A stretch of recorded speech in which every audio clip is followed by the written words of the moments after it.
continue with the historical introduction of the secret doctrine. There was one Miss Kissling-Bury who knew Madam H.P. Blavatsky.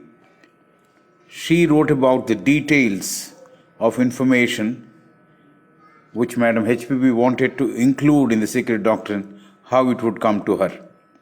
Miss Kissling-Bury.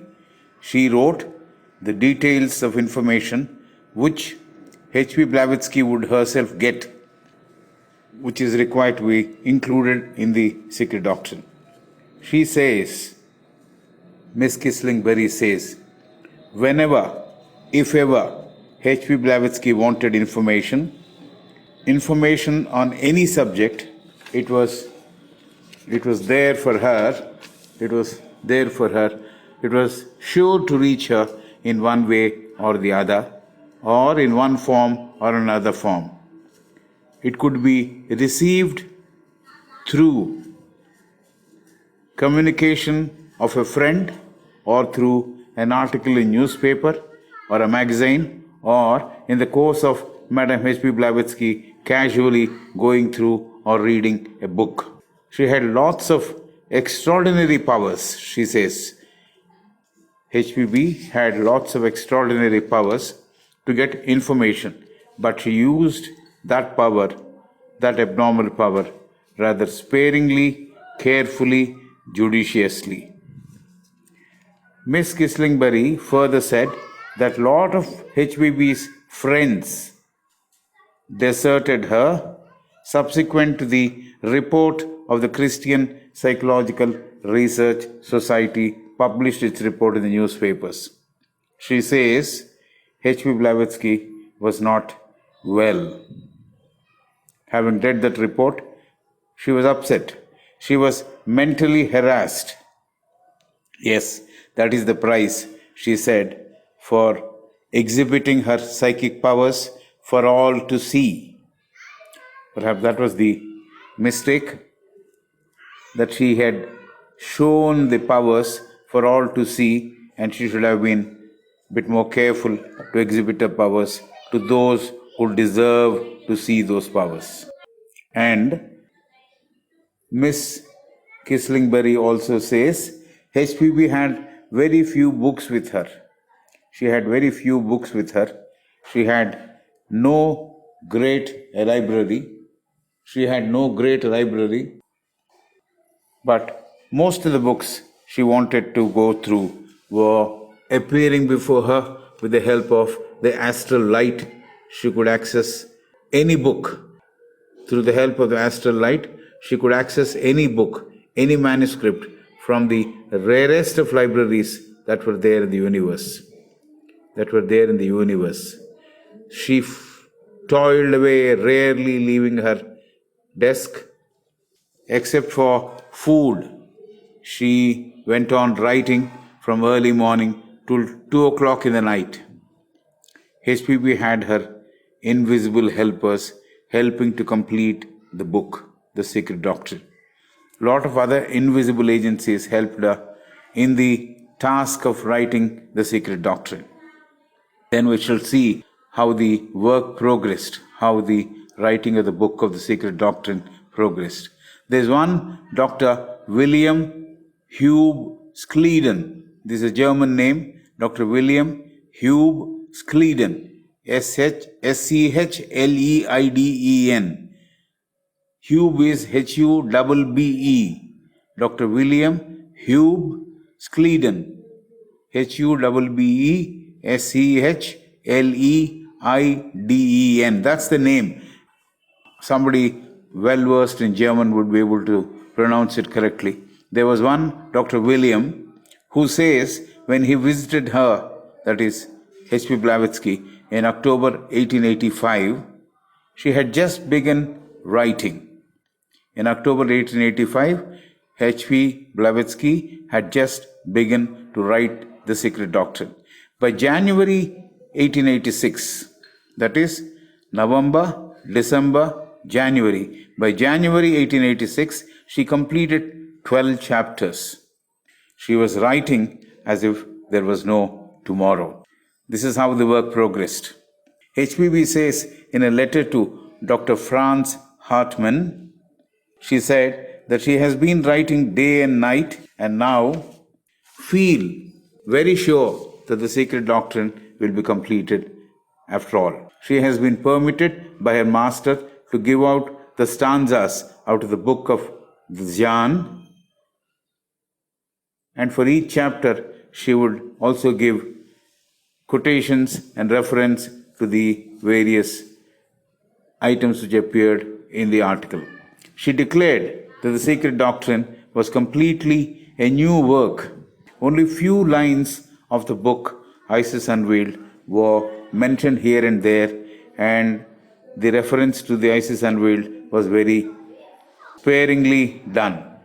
It was not a rewriting of Isis Unveiled as it was planned originally. She herself says the secret doctrine was completely a new work. Only few lines of the book of Isis Unveiled were mentioned here and there. So the lines have been mentioned very sparingly. The masters have confirmed to Dr. Hugh Sleeden in 1885 that in this, the secret doctrine, some portions of this book were dictated to Upasika. That's the name of HPB. Master M gave that name to HPB. So it was told, or it was confirmed by the masters to Dr. Hugh Sleeden in 1885. This is the year 1885, that in the writing of the secret doctrine, some portions of the book were dictated to Upasika HPB, and Master M dictated few portions, and some portions were dictated by Master KH. Master KH also confirmed this through a letter to Dr. William Hugh Sleeden that the secret doctrine, as and when it will be ready, will be a triple production. Meaning that the book has been written, co-authored by Master M, Upasika, that is Madam Blavatsky, and himself, that is Master KH. Together, they worked on the book.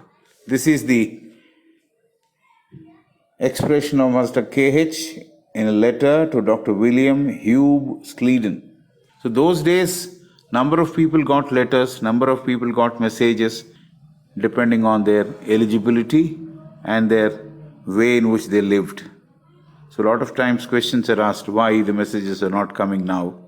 But people who have been receiving messages, maybe they are keeping it with themselves, not revealing. The reason being, the mention of those messages, the mention of the contact with the masters would perhaps put an end to the subsequent receipt of material or receiving of messages. So all these are taken into consideration, and people don't mention their contacts with the masters now. So going back to our introduction, historical introduction, similar letters were also received in precipitated form by William Quan Judge. Precipitated form means they are produced on the piece of paper. They are not written on that piece of paper. They are precipitated on the piece of paper. So similar letters were also received in precipitated form by Mr. William Quan Judge. The contents almost were the same. The structure of sentences was not, however, identical. In one letter written to Mr. Henry Steele Olcott on 22nd August 1888 by Master KH, the Master says, "Every mistake, erroneous notion that was expressed earlier by the other theosophists was corrected and explained by Madame Blavatsky." Obvious reference to the works of the other theosophists and of earlier books published like the Esoteric Buddhism. These were correlated well with the facts and corrected wherever necessary by me, that is KH himself, or under his instruction corrected by Madame Blavatsky. This is what Master KH writes to Henry Steele Olcott on 22nd August 1888. Every mistake, erroneous notion that was expressed earlier by the Theosophists in their books was further explained and the mistakes were corrected. This is what it meant.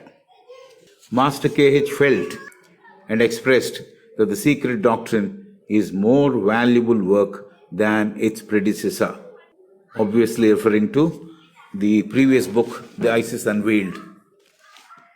He said, the secret doctrine is an epitome of occult truths, and the secret doctrine will become a source of information and instruction for the earnest student for long years to come, for many more years to come. That's what it meant. Mr. Judge, Mr. W.Q. Judge, also says that masters have confirmed that they, that is masters, have helped her to write the book, The Secret Doctrine. He was writing on the subject in his work, which was The Closing of the Cycle. He was giving the details of what appears as wisdom in the last 25 years of a century. That was the book, The Closing of the Cycle. Master said, men will have all this sacred material for the next 75 years or more, and the book will be studied widely and with a lot of interest. It will be explored. The contents will be explored by many people in the future. From the letters of HPB to Henry Steele Olcott, at that point of time, it is evident that the secret doctrine is a new version and is not the revision of the Isis Unveiled. The revision of Isis Unveiled was abandoned. H.P. Blavatsky was serious that if Swami T. Subbarao adds his comments from the perspective of Advaita, the book of secret doctrine will be more valuable. Book will have more currency and wider acceptance in India and other places. HPB writes to Henry Steele Olcott again, as well as to Mr. A.P. Sennett. She was saying that she has no reference books, yet the secret doctrine will be 20 times more erudite, learned, and philosophical. She confirmed both to Olcott and to Mr. A.P. Sennett, saying she has no reference books, yet the secret doctrine will be 20 times more erudite, learned, and philosophical. H.P. Blavatsky says Isis Unveiled will be killed by the secret doctrine. What it meant was that the information given by the secret doctrine will be far more greater and wider and covering more subjects than that were covered in the Isis Unveiled. That's what it meant, not that virtually the killing will take place. H.P. Blavatsky, in a letter to Mr. A.P. Sennett, says, I will send 2 or 3 chapters of the secret doctrine to you before I send them to Swami T. Subbarao for his comments, lest someone would say that the secret doctrine was also written by Swami T. Subbarao. HPB was making this statement as she was hurt when some co-workers left her or misrepresented her. We know that story. She did not want to take chances this time. Mrs. and Mr. Sennett visited her at Würzburg, Germany. She was staying there. Mrs. and Mr. Sennett visited her at Würzburg, Germany, and they stayed with Madame Blavatsky for a period of 3 weeks. Mr. A.P. Sennett saw the manuscripts and they both agreed on the title of the secret doctrine, and they felt that was apt. Mr. Sennett left, but Mrs. Sennett stayed back to help H.P. Blavatsky for some more time. The first volume was ready, she said to Henry Steele Olcott, but how will I send it to Adyar? Suppose it is lost in transit. I don't remember even one word of it. She also wrote to Mr. Sennett on March 3rd of March 1886. She writes, in addition to the astral light, which was through the grace of masters, I received it, she was able to also dream and could see in her dream long rolls of paper on which lot of matter was written. And she said she recollected all that matter when she woke up, and she included all that matter in the secret doctrine. So even her sleeping hours were used for production of the secret doctrine.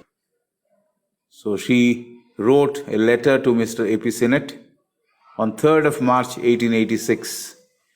There she mentions, not only she was helped by the astral light, which was sanctioned to her or given to her by the grace of the masters, she was also able to dream and could see in her dream long rolls of paper on which lot of matter, relevant matter, was written, and she said she recollected them on waking up and included them, the contents of all that matter, in the production of the secret doctrine.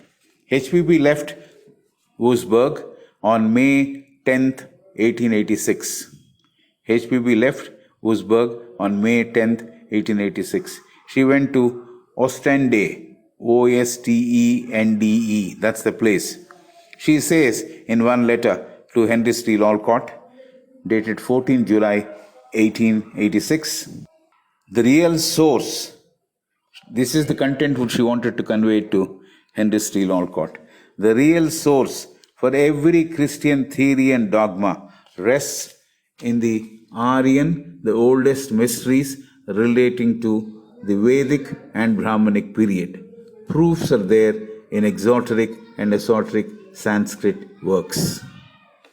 This is a very important revelation which many Christians, real Christians, may not agree. But she says, HPB says, the real source for every Christian theory and dogma rests in the Aryan, the oldest mysteries relating to the Vedic and Brahmanic period. Proofs are there in exoteric and esoteric Sanskrit works. HPB says and confirms this in writing. It was evident by then that Swami T. Subbarao was not sailing with her. It was evident by then that Swami T. Subbarao was not sailing with her, that is, H.P. Blavatsky was not supported by Swami T. Subbarao. He withdrew his support, saying too much was being revealed freely, and that too by a woman. This was the problem. He withdrew his support, saying too much was being revealed freely, that too by a woman. Since Swami T. Subbarao will not see the manuscripts of the Secret Doctrine, it was decided that printing will be done at London. But HPB says this. HPB says she trusted Swami T. Subbarao's wisdom so much that she said, I gave him carte blanche, meaning full freedom to change whatever he wants to change the matter which has been written by me. I trust in his wisdom more than mine. This is what she had to say about Swami T. Subbarao. Some copies of the manuscripts of the Secret Doctrine were sent to Adyar. Copies of the same were also retained by Madam H.P. Blavatsky. She was not sure of the safety of the manuscripts while they were in transit. During March 1887, H.P. Blavatsky was gravely ill. H.P.B. told the Countess, she was residing with her, remember, Countess Watchmeister, that Master was here in the morning, early morning. He gave me a choice. This is what Madame Blavatsky is saying to Countess Watchmeister, that the Master was there early morning and he gave me the choice, this is what Madame Blavatsky is saying, to die and to be free or live to finish the Secret Doctrine. She related this to the Countess Watchmeister, and she says, Countess was asleep in the same room with only a curtain dividing their sleeping space or bed, but she was not aware the Master was there talking to Madame Blavatsky. That's why Madame Blavatsky has to talk to her in the morning. So during March 1887, during the time when H.P. Blavatsky was gravely ill, The master was there in her bedroom, and Countess Watchmaster was asleep in the same room with only a curtain dividing their sleeping space or bed. And the Countess was not aware of the presence of the master. So Madame Blavatsky is telling her that master was there in the room in the morning. He gave me the choice to die and to be free, or live to finish the secret doctrine. Madame Blavatsky further said, Master told her how great the suffering will be. How great the suffering will be. What terrible time she would have before going to England. On completion of the work, she has to go back to England. That's her plan. So Master told her, HBB relates this to the Countess. Master told her how great the suffering will be. What terrible time she would have before going back to England. HBB said, Yet, when I thought of those students to whom I shall be permitted to teach a few things, and the Theosophical Society in general, to which I have already given my heart's blood, suffering personally to produce the secret doctrine for the common good was more relevant and more purposeful. So she went on to write the book, and she didn't perhaps take the first choice of dying, which was given to her by the master.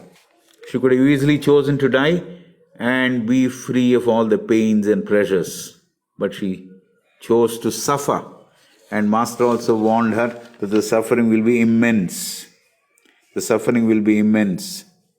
But yet she says, it is worth the trouble, because to help the students and help the Theosophical Society in general, to which she had already given her heart's blood.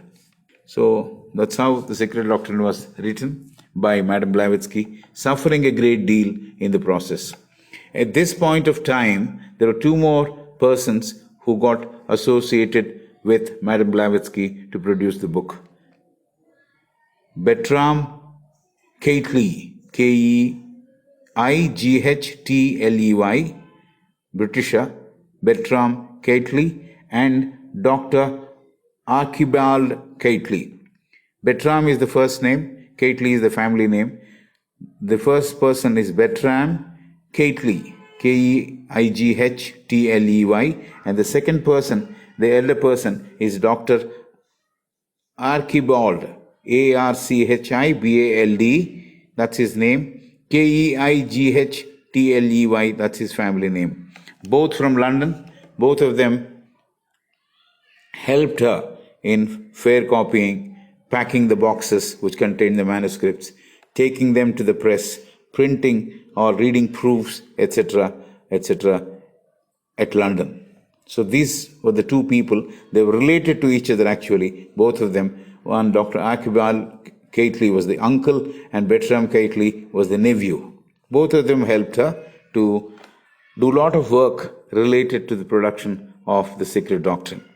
They were fair copying, packing the manuscripts into boxes, taking them to the press for printing, reading the proofs. So both Keightleys, as said, were related to each other, and they carried the manuscripts of the Secret Doctrine to London to print them. They helped Madame Blavatsky in rearranging the papers, because she was going on writing and the papers used to pile up near her table. So they helped her in fair copying and also rearranging the papers, taking the papers, manuscripts to the press, reading the proofs, etc. And the manuscripts given for reading to Keightleys were piled over 3 feet high. They were piled over 3 feet high. Obviously, they had come to Wurzburg, and they used to find 3 feet high papers very close to the place where she was sitting and writing. So they arranged the manuscripts subject-wise. So a lot of editing was done by them. They arranged the manuscript subject-wise. They had toiled hard and aided Madame Blavatsky in her work of producing the Secret Doctrine. So the Cateleys, Bertram and Archibald. One is Dr. Archibald, the other one is Bertram. I think Bertram ran around a bit more than Dr. Archibald. And Bertram says this: she had a keen eye for perfection. Madame Blavatsky had a very keen eye for perfection. She would correct, add information at the galley-proof stage. Galley-proof stage is the machine-proof stage where the final OK for printing is not given. That is the galley-proof, we used to say in the good old days. So she had a keen eye for perfection. She would correct, add information at the galley-proof stage or machine-proof stage. That Cateleys said that was a costly proposition, and the sub-editor at the printing press was also upset because HPB used to write and cut the pages to pieces of allonges and paste them at appropriate places. Wherever there was imperfect sentences or imperfect matter, she would write another piece of paper and cut that piece of paper and then put or paste that paper on the place where the mistakes are there. So HPB used to write and cut the pages to pieces of allonges and paste them at appropriate places. Everything was so costly, but she strived for perfection. The printer's bill for correction of proofs was £300 in those days. The printer's bill for correction of proofs was £300 because he produces the galley proof, and if there are very small minor mistakes, he would correct them free of cost. But if there is almost rewriting of the pages sometimes, it would cost them more. So the Cateleys, they say the printer's bill for correction of proofs was £300 in those days. So they have to rearrange the letters and take out another proof before the final consent is given by Madame Blavatsky for printing. So galley proof, correction of the proof, correcting all the mistakes wherever they are found at that first stage of the proof, and taking another proof, and for correcting it was costly, so the next proof would come, and then perhaps the going through the proof second time, and then the order for printing. And Madame H.P. Blavatsky told them, the Cateleys, that they need not check all the quotations. They were very keen to check quotations also, because if there is any wrong mention, it would be leading to a case of libel. So they were wanting to check all the quotations. And she said very confidently, they need not check all the quotations because most of them appeared in her astral light. But the actual page numbers, say for example, if it is 123, in the astral light, it would appear the reverse of it as 321. So this was the problem which was encountered by Cateleys. But she said the content of quotations need not be verified, but the page numbers, yes, you can correct if you like. So they said they left the page numbers unaltered. So if it is 321, we have to remember that the original is 123 or 121. So the reverse of the actual number was appearing. If the page number is 123, in the astral light, it would appear as 321. Madame Blavatsky was suffering from rheumatism and suffered from a disease which almost proved fatal number of times, something related to rheumatism. She stuck to the task of completing the secret doctrine in spite of her indifferent health. Cateleys neatly typed the manuscript sometimes with lot of spacing in between before it went to the press.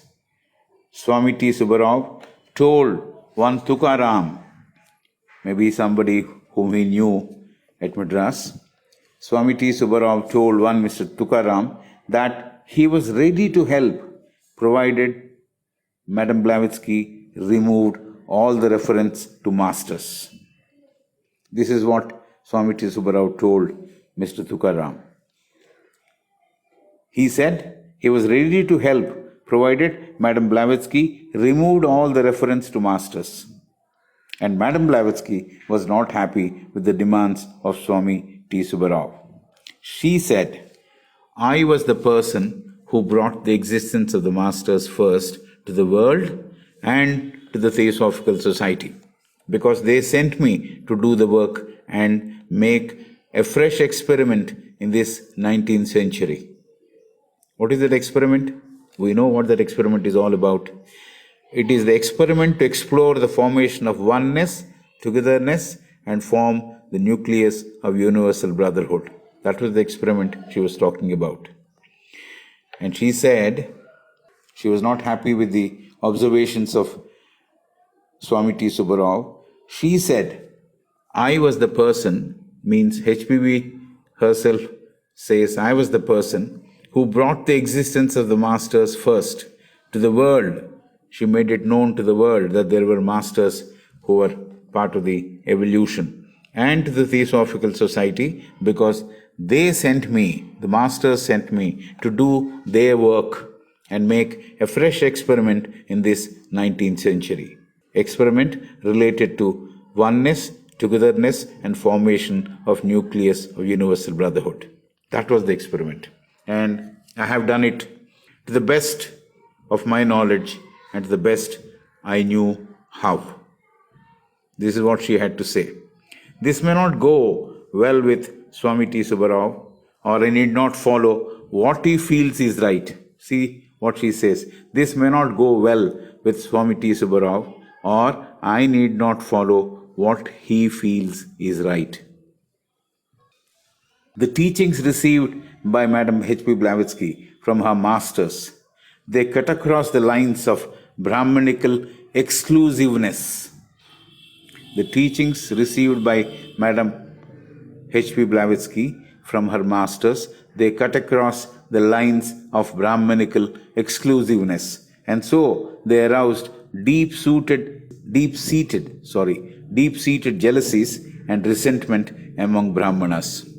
Swami T. Subbarao was a Brahmin. H.P. Blavatsky says that she is not the revealer. H.P. Blavatsky says she is not the revealer. What she has done is not a revelation. They were already there. The matter was already there. The facts were already there. The truth was already there. HPB says that she is not the revealer. And what she has done is not a revelation. The book is not the secret doctrine in its entirety, but select number of fragments of the fundamental tenets are given here. See, HPB says she is not the revealer. What she has done is not a revelation. She is not bringing out another religion or anything like that. She says she is not a revealer. Most of the time she introduced herself as a compiler. She did not even say that she is the author.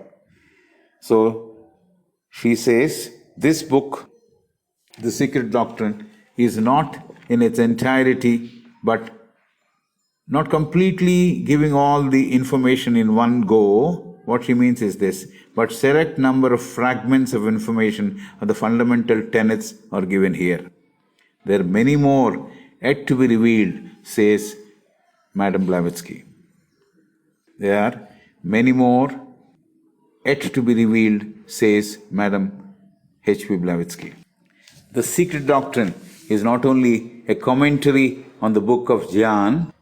This is a Tibetan term, D-Z-Y-A-N. We can relate it to Dhyan, if you want to use a relative term in Sanskrit. Dhyan, Jnana.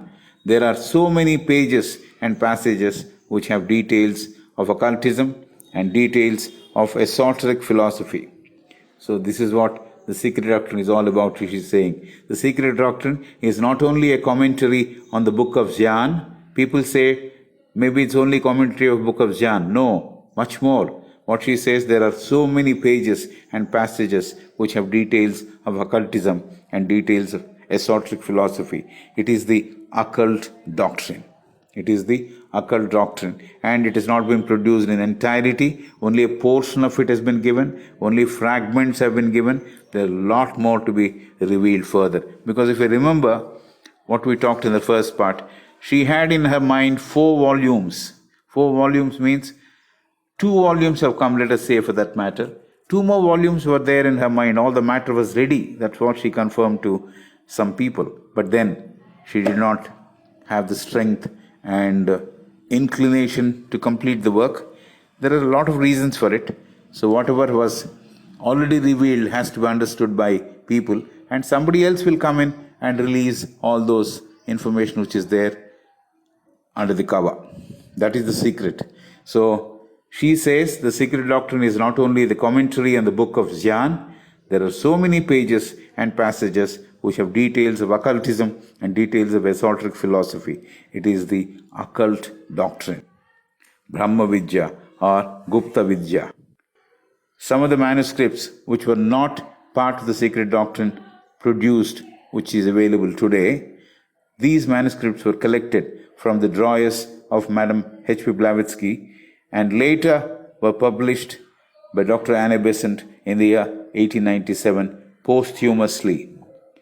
We know Madame Blavatsky passed away on 8th May 1891. That brings us to the close of historical introduction. There are so many other details, but I have edited to the extent possible and made it a 2-part. Even this is 2 parts, and together maybe it will come to roughly 1 hour 10 or 1 hour 15 minutes. We'll meet next.